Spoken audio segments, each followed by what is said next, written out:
All right, welcome to make8bitart.com. This is how we're going to use, or what we're going to use to make our pixel art, whether you're making animals or avatars or places or fruit or whatever. The steps are still the same. So let's give you a tour. This is our home menu. You can move it by clicking that little plus button there. And you can never close it because it's your home base.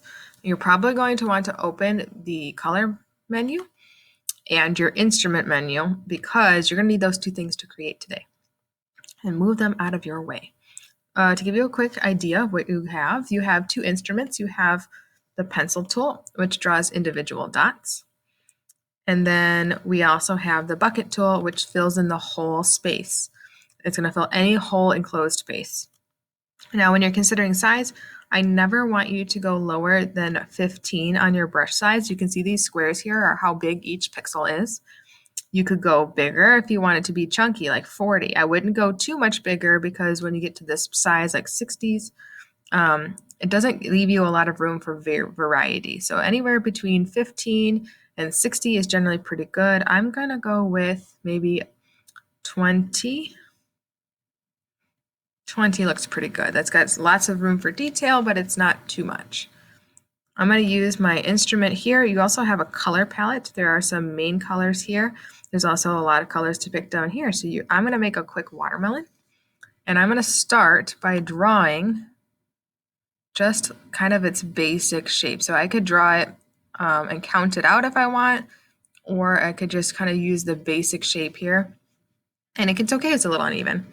Now, something that's important is you want to make sure you have a closed shape anytime you fill anything in. So like this watermelon here has a little gap on the bottom. If I try to use the fill tool to fill it up with my red color, which I can pick up using this tool here. I want to pick up the color. There we go. If I try to pick up that color and use that fill tool, it's actually going to fill the whole canvas. And that's because it didn't have a way to stop it. It wasn't a closed shape. So we have to make sure we use that pencil tool and close off that shape before we try to fill it. There we go. Then you can change colors at any time. Make sure you have the right tool selected. You'll find that the background of your menus also turn that color, which helps indicate like kind of what you're using. And I am just going to add the rind to my watermelon, keeping it simple. I'm going to add kind of blocks here and there depending on where I think it needs to go. If I want to pick up a color I already had, click the color tool, and you can actually just use that color again. And finally, I might want some like little seeds on my watermelon. At any time, if you don't like how something turned out, you could use the undo tool. If you need a new canvas, you can click new canvas. Just make sure that you have this empty background selected. So the checkerboard just means empty or erase. Okay, so there's two ways to erase. You can either use the empty background and it erases all the way to that background, or you could just pick the color that you're using around the shape to erase it that way. So either way is fine. Now to save your work, we no longer need these menus.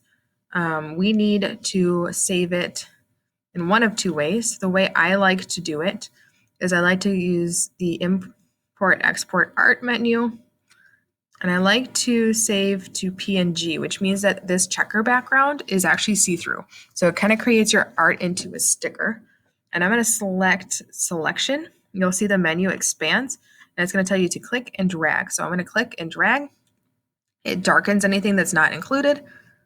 And then you're going to click it one more time to save it and copy to clipboard.